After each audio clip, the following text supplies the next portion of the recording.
नमस्कार, good morning, Radhe Radhe, सत श्री अकाल। एक बार फिर आप सब लोगों का स्वागत है अपने केपी कॉलेज के इस डिजिटल प्लेटफॉर्म पर।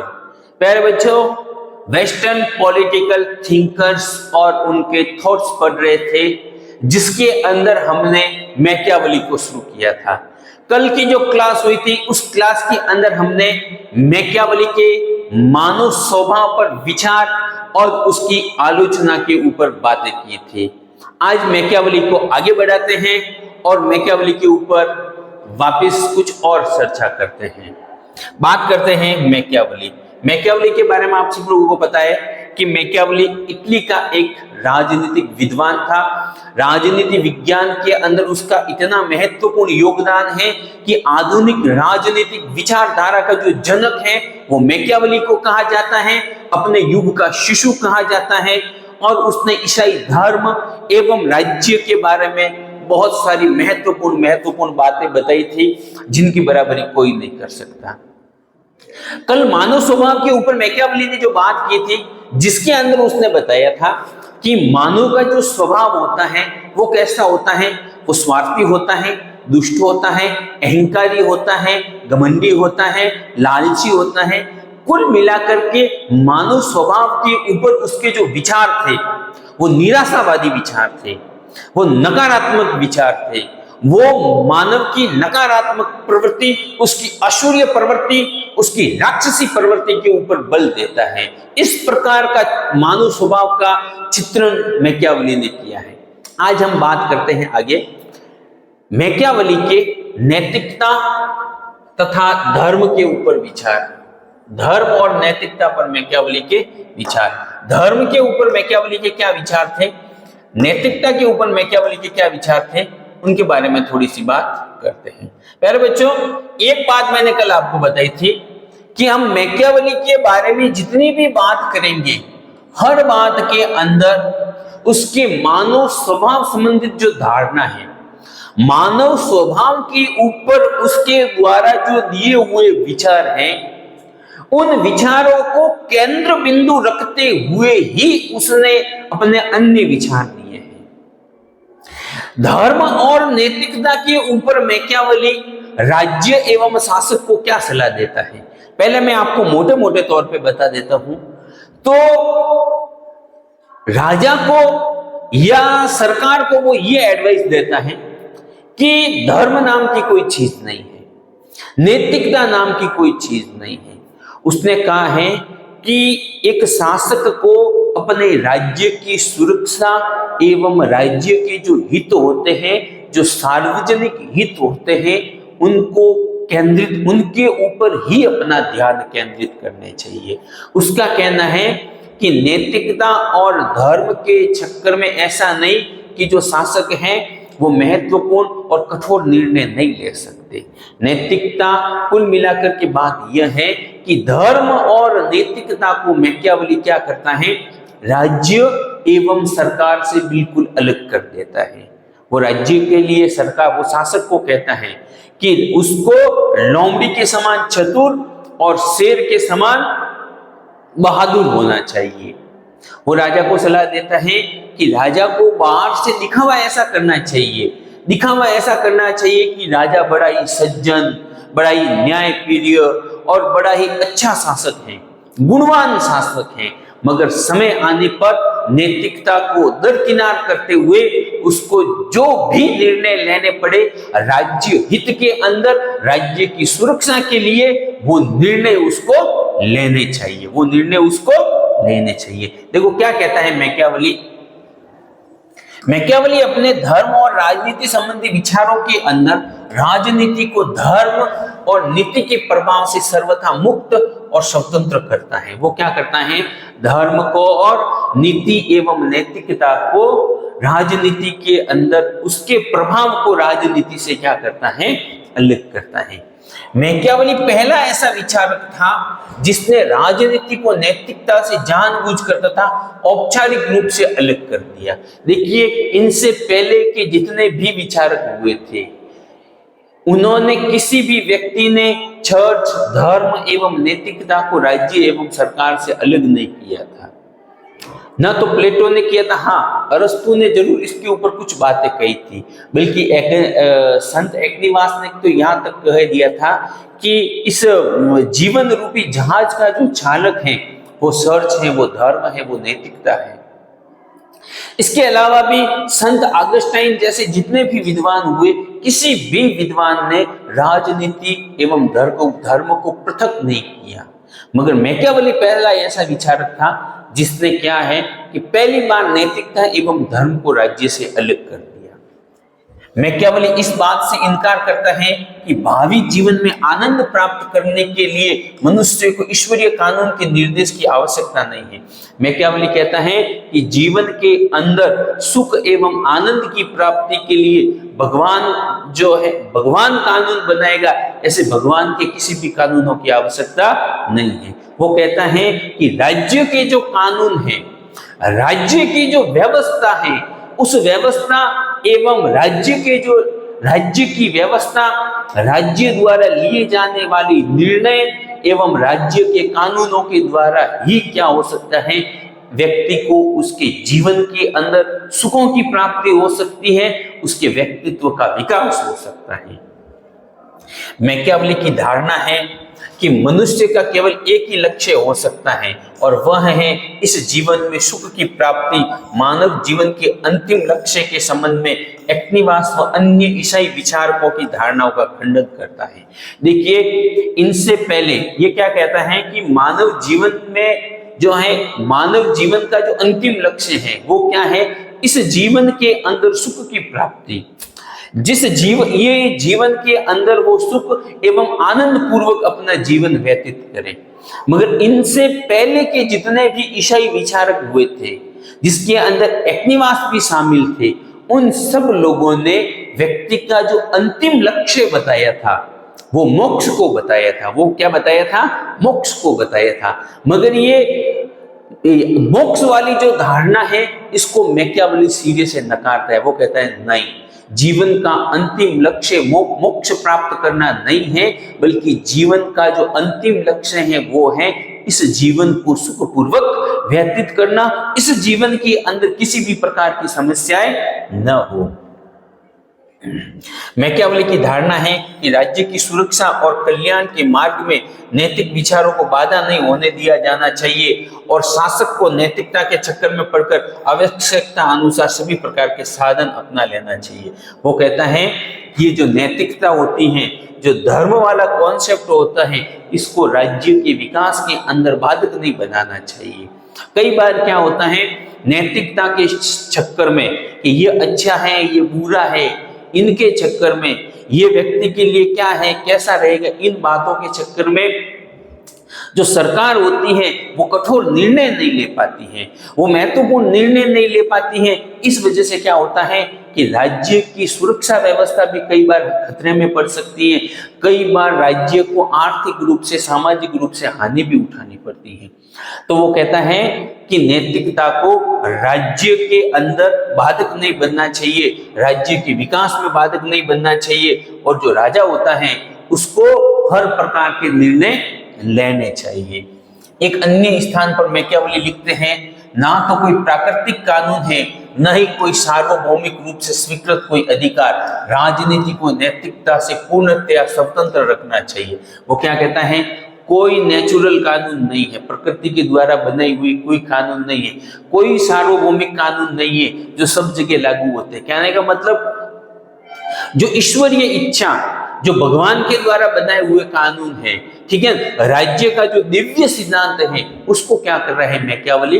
नकार रहा है। वो क्या कर रहा है? मैकियावेली नकार रहा है। और मैकियावेली क्या कह रहा है? मैकियावेली कहता है कि इस जीवन के अंदर ही सब कुछ है, इस जीवन के अंदर ही सब कुछ है, और राजनीति को ये नैतिकता से बिल्कुल पृथक रहना चाहिए, और व्यक्ति के हित में, राज्य के हित में, राज्य की सुरक्षा को ध्यान में रखते हुए जो भी कदम उठाने पड़ते हैं वो कदम उठाने चाहिए। इस प्रकार क्या है, राज्य को साध्य के रूप में बताता है। मैकियावेली राज्य को क्या बताता है? राज्य को साध्य बताता है और व्यक्ति को साधन बनाता है। ठीक है, तो मैकियावेली क्या था? राज्य को साध्य मानता है, न कि साधन। ठीक है, उसका जो परम लक्ष्य जीवन का होता है वो होता है राज्य का हित, न कि व्यक्ति का हित। राजा को ऊपर से दयालु, विश्वासी, धार्मिक और सच्चा होने का ढोंग करते हुए आवश्यकता पड़ने पर निर्दयी, विश्वासघाती और अधार्मिक बनने को तत्पर रहना चाहिए। वो क्या कहता है कि राजा का जो चरित्र होता है वो दोहरा होना चाहिए। राजा को ऊपर से जो है दयालु, विश्वासी, कृपालु, गुणवान, चरित्रवान ऐसा दिखना चाहिए। जनता की नजरों में वो अच्छा होना चाहिए, मगर आवश्यकता पड़ने पर उसको निर्दयी, विश्वासघाती और कठोर निर्णय लेने वाला। मगर ये जो निर्दयी, विश्वासघाती और कठोर निर्णय है, ये राज्य के हित के लिए, राज्य की सुरक्षा को ध्यान में रखते हुए लेने चाहिए। उनको अपने निजी हितों के लिए, राजा को अपने निजी हितों के लिए, अपनी विलासिता के लिए इस प्रकार के निर्णय नहीं लेने चाहिए। कहने का मतलब यही है कि वो राजा को दोहरे चरित्र वाला व्यक्ति बनने की प्रेरणा दे रहा है। वह धोखा और ढोंग राजा के लिए जरूरी समझता है। वो क्या कहता है, धोखा देना और ढोंग यही होता है, दोहरे चरित्र को ढोंग कहते हैं। ढोंग भी राजा के लिए क्या करता है, आवश्यक मानता है। मैकियावेली का मानना है कि राजा को छल कपट को जानने के लिए लोमड़ी और भेड़िए को डराने के लिए शेर होना चाहिए। राजा को कैसा होना चाहिए, इस राज्य के अंदर चालाक लोग भी रहते हैं और ताकतवर लोग भी रहते हैं, तो चालाक लोगों को दबाने के लिए, लोगों की चालाकियों को समझने के लिए उनको लोमड़ी के समान चतुर होना चाहिए, और इस राज्य के अंदर निवास करने वाले भेड़ियों को इससे निपटने के लिए उनको शेर के समान बहादुर होना चाहिए। अब अपन बात करते हैं मैकियावेली के द्वारा राजनीति का नीति और धर्म से संबंध तोड़ने के निम्न कारण है। अब मैकियावेली से पूछते हैं कि भाई आप ये जो बातें कर रहे हैं कि नैतिकता नहीं, न कोई धर्म नहीं है, न आप राजा को ऊपर से दोहरा चरित्र रखो, न ढोंग करो, धोखा दो, निर्णय दो, इस प्रकार की आप बातें क्यों कर रहे हो? पूछते हैं ना, आप ऐसी बातें, ऐसी गलत बातें क्यों कर रहे हो? ठीक है ना, ऐसी बातें व्यक्ति के लिए, राज्य के लिए हितकर नहीं हो सकती। तो इस प्रकार से राजनीति से नैतिकता और धर्म को पृथक करने के क्या कारण है? तो मैकियावेली क्या कारण बताता है? पहला कारण बताता है, यूनानी दार्शनिकों की भांति वह राज्य को सर्वश्रेष्ठ और सर्वोच्च संगठन मानता है। जितने भी यूनानी दार्शनिक हुए हैं, उन सभी दार्शनिकों ने राज्य को साध्य माना है, राज्य को सर्वोच्च, उच्च एवं महान एक संगठन माना है। उसकी भांति वो भी क्या करता है, राज्य को सर्वश्रेष्ठ और सर्वोच्च संगठन और सबसे बड़ी संस्था के रूप में मानता है। और उसका विचार है कि राज्य के हित के लिए व्यक्तिगत हितों को उच्च और महत्वपूर्ण होते हैं। राज्य के जो हित होते हैं वो उस राज्य के अंदर निवास करने वाले लोगों की तुलना में उच्च और महत्वपूर्ण होते हैं। क्यों? क्योंकि जब राज्य का भला होगा तो व्यक्ति का भी भला होगा। व्यक्ति का भला होने से राज्य का भला नहीं हो सकता। कहने का मतलब यह है कि अब राज्य की सुरक्षा को ध्यान में रखते हुए आप क्या कर रहे हैं कि लड़ाई नहीं करते, कि नहीं, अगर लड़ाई करेंगे तो लोग मर जाएंगे। ठीक है, आपने नैतिकता, अहिंसा, हिंसा हो जाएगी, नीति और धर्म को बीच में लाया और लड़ाई नहीं की। बाहरी सेना ने आकर के आपने राज्य के ऊपर अधिकार कर लिया। अब वो बाहरी सेना यहाँ से लूटपाट भी कर सकती हैं, यहाँ से महिलाओं को किडनैप भी कर सकती हैं, यहाँ के लोगों को प्रताड़ित भी कर सकती हैं, यहाँ की जनता का शोषण भी कर सकती हैं। कहने का मतलब यह है कि राज्य के हितों के अंदर ही व्यक्ति का हित छुपा होता है। इसी आधार पर वह कहता है कि जब राज्य की सुरक्षा संकट में हो तो इस बात का कोई विचार नहीं करना चाहिए कि क्या न्यायपूर्ण है और क्या अन्याय, क्या दयालुतापूर्ण और क्या निर्दयतापूर्ण, क्या गौरवपूर्ण है और क्या निर्लज्जतापूर्ण। कहने का मतलब यह है कि वो यही कहता है कि जब राज्य की सुरक्षा व्यवस्था खतरे में हो, राज्य का नुकसान हो रहा हो, तो अच्छा, बुरा, न्याय, अन्याय, दयालुतापूर्ण, गौरवशाली, प्रभावशाली, इन सब बातों को क्या है, भूल जाना चाहिए। और राज्य के हित के लिए जो भी निर्णय लेने हैं वो सरकार को, वो शासक को ले लेने चाहिए। दूसरा कारण उसका यथार्थवादी दृष्टिकोण, यानी कि वो वास्तविकता के ऊपर बात कर रहा है, कल्पनाओं और अंधविश्वासों से क्या कर रहा है, बाहर निकल रहा है। जो राज्य धर्म और नैतिकता वाला जो कॉन्सेप्ट होता है उसके अंदर अक्सर आदर्शवादिता, जिसके अंदर कल्पनाएं, अंधविश्वास और इस प्रकार के जो आदर्श होते हैं वो निवास करते हैं। मगर जहां पर धर्म एवं नैतिकता खत्म होती है, वहां से यथार्थवादिता, वहां से विज्ञान और वहां से जो है फैक्ट, जो तथ्य होते हैं उसकी शुरुआत होती है, वहां से डेफिनेशन की शुरुआत होती है। तो उसका वो भी कैसा विचारक था? वो यथार्थवादी विचारक था। इस वजह से वो क्या है, वास्तविकता के ऊपर बात कर रहा है।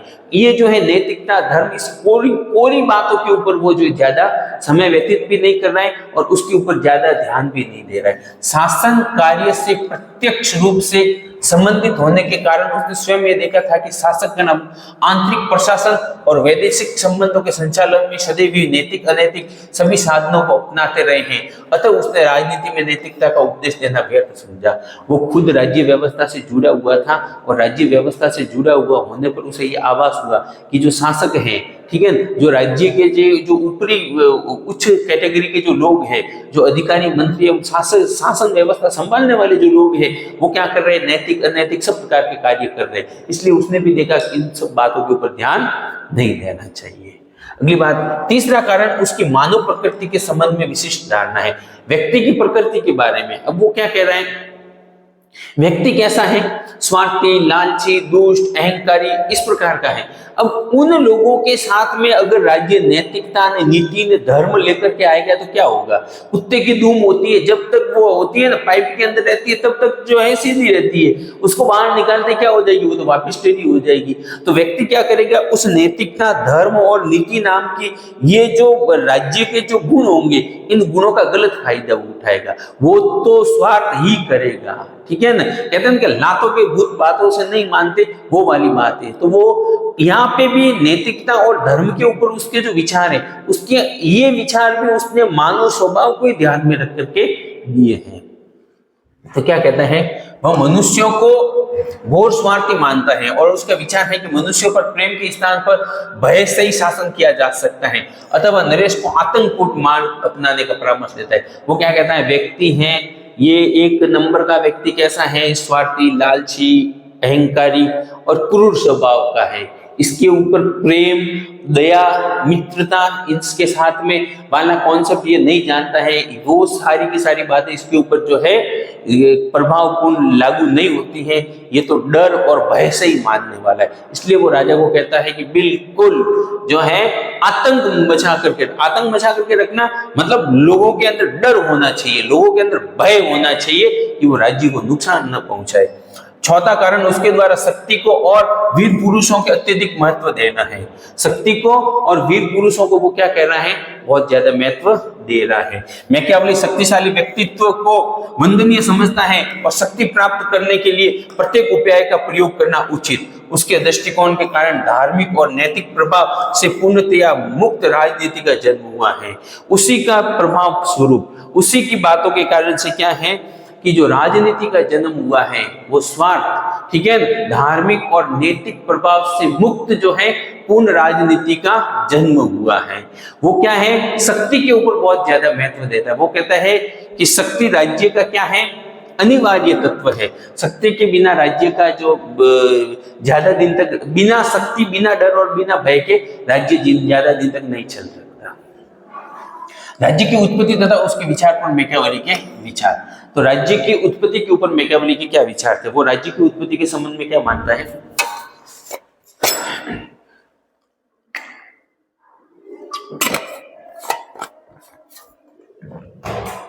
सीधी सी बात है, व्यक्ति कैसे थे, स्वार्थी, लालची, दुष्ट स्वभाव के थे, आपस में लड़ते थे, लड़ के थक गए, तो फिर उन्होंने किया क्या कि यार ऐसे लड़ने से कोई भी फायदा नहीं है, ठीक है, सबकी सुरक्षा बनी रहे, राज्य में शांति बनी रहे, इसलिए उन सब लोगों ने मिलकर के आपस में क्या कर ली, संधि कर ली। संधि करने के बाद में एक व्यक्ति को क्या कर लिया, उसका शासक बना दिया और उसको कहा भाई हम सब लोग तेरे को कुछ व्यवस्था संभालने के लिए थोड़े थोड़े पैसे देते रहेंगे। इस प्रकार से राज्य की उत्पत्ति के लिए वो बताता है संविदा सिद्धांत, संविदा या सिद्धांत, यानी कि बातचीत, संधि के द्वारा जो है लोगों ने आपस में क्या है, राज्य की उत्पत्ति हुई है। इस प्रकार की बात वो करता है। तो राज्य की उत्पत्ति के लिए अंदर वो उत्पत्ति के संबंध में वो क्या कहता है, संविदा सिद्धांत। कुल मिलाकर जो मानव स्वभाव संबंधी जो विचार है, उन्हीं विचारों को वो क्या कर रहा है, आगे बढ़ा रहा है। मैकियावेली राज्यों को एक अस्वाभाविक संस्था मानता है और उसका विचार है कि मानव जाति के इतिहास में एक समय ऐसा भी था जबकि न तो किसी प्रकार का समाज था और न ही राज्य और मनुष्य स्वच्छंद जीवन व्यतीत करते थे। वो कहता है कि एक समय ऐसा था जब कोई राज्य नहीं था, कोई समाज नहीं था, व्यक्ति वर्तमान में जो जंगली जानवर होते हैं, जंगल के जो पशु होते हैं, ठीक है ना, समुद्र के अंदर निवास करने वाले जो जीव होते हैं, वो स्वतंत्रता पूर्वक निर्भयता पूर्वक अपना जीवन जीते हैं। उस प्रकार से वो भी व्यक्ति भी क्या करता था, मनुष्य भी अपना इस प्रकार से जीवन जीता था। लेकिन मानव स्वभाव मूल रूप से दुष्ट, स्वार्थी और अहंकारी होने के कारण राज्य विहीन अवस्था में व्यक्ति परस्पर संघर्ष करने और एक दूसरे की संपत्ति को छीनने की चेष्टा करने लगे। मगर क्या था कि उसका डीएनए खराब था, व्यक्ति का स्वार्थी, लालची इस प्रकार का था।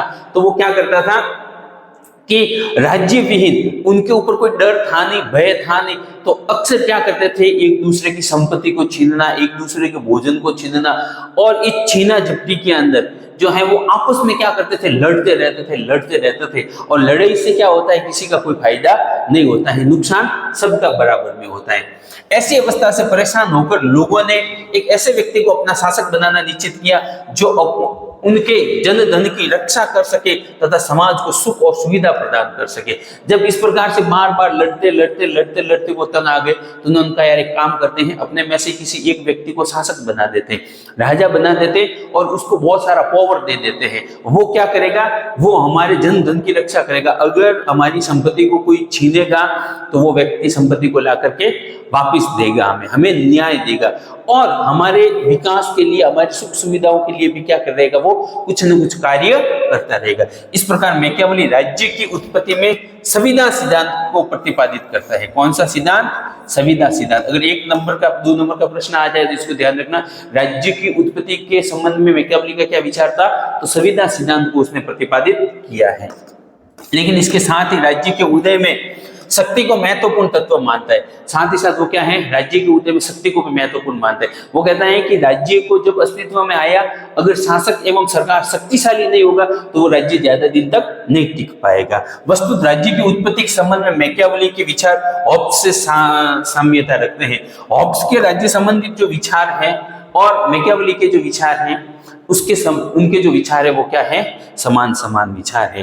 राज्य के विस्तार की आवश्यकता। अब देखो मैकियावेली राज्य के विस्तार की आवश्यकता क्यों बता रहा है, राज्य के विस्तार के ऊपर मैकियावेली के क्या विचार है, तो वो देखो क्या है, वापिस राज्य के विस्तार पर, राज्य के विस्तार की आवश्यकता, तो वापिस वही की वो बात बताए, मनुष्य का स्वभाव ही कैसा है, लालची है, तो वो तो और ज्यादा प्राप्त करना, और ज्यादा अधिक की चाहत उसके अंदर होगी और वो अधिक की चाहत क्या करेगी, उसको और कार्य करने के लिए, ठीक है ना, वो क्या करेगी, प्रेरित करेगी। तो और एक देखो नेचर होता है, प्रकृति का एक नेचर होता है, व्यक्ति का भी, हर व्यक्ति का एक नेचर होता है। कोई भी व्यक्ति गर्त में जाना या बैक में जाना पसंद नहीं करता, हर कोई आगे बढ़ना पसंद करता है, लखपति करोड़पति बनना पसंद करता है, ठीक है ना।